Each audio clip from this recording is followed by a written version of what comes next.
tanda-tanda wakaf yang ada di dalam Al-Quran, yang ada di dalam mushaf ini, itu adalah berdasarkan ijtihad para ulama.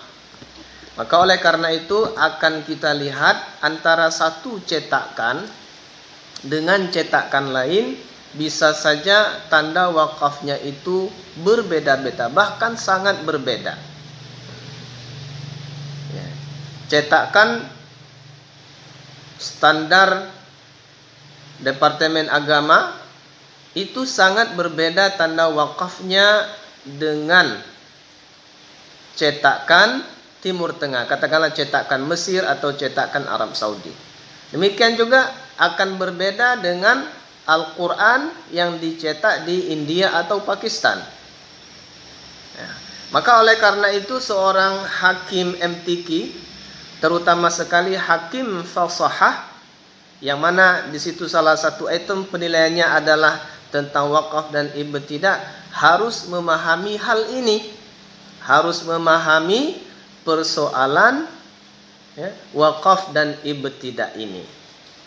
Apalagi di cabang tahfiz Quran atau hifzil Quran, yang mana para peserta itu berhenti atau wakaf ibtidah mereka itu sangat tergantung daripada hafalan mereka, dan hafalan mereka itu sangat tergantung kepada mushaf Al-Quran apa yang mereka gunakan.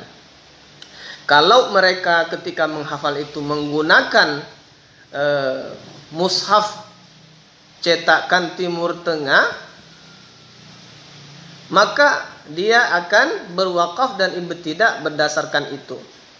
Ini akan menjadi masalah kalau kemudian dewan hakimnya menilai berpegang kepada mushaf cetakan Departemen Agama seperti ini, atau cetakan Indonesia. Nah, itu akan berbeda. Nanti bisa saja seorang hakim akan menyalahkan, dan inilah yang harus kita waspadai, yang harus kita antisipasi jangan sampai terjadi. Untuk kita maklumi bahwa wakaf itu bisa saja berbeda. Misalnya di dalam surah Al-Baqarah ayat berapa ini? Sini Pak jelas. Yaitu ayat 246. Itu kalau di dalam standar Departemen Agama, misalnya pada ayat A'udzubillahi minasyaitonir rajim. Alam tara ilal mala'i min bani Israil min ba'di Musa. Di sini ada wakaf lazim. Wakaf lazim di sini, Tetapi di cetakan Arab Saudi ini, cetakan Timur Tengah ini, saya sudah perhatikan termasuk juga cetakan Mesir dan beberapa negara Timur Tengah lainnya, di situ tidak ada wakaf lazim, bahkan tidak ada tanda wakaf.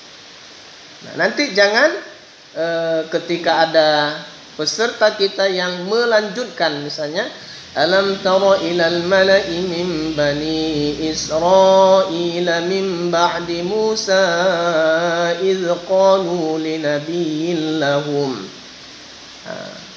Ini kalau seorang hakim hanya berpegang kepada tanda wakaf di Al-Quran cetakan Indonesia, maka dia akan salahkan karena menurut dia itu adalah wakaf lazim. Padahal di mushaf Al-Quran cetakan lain itu tidak ada wakaf lazim. Bahkan tidak ada tanda wakafnya. Tidak ada tanda wakafnya.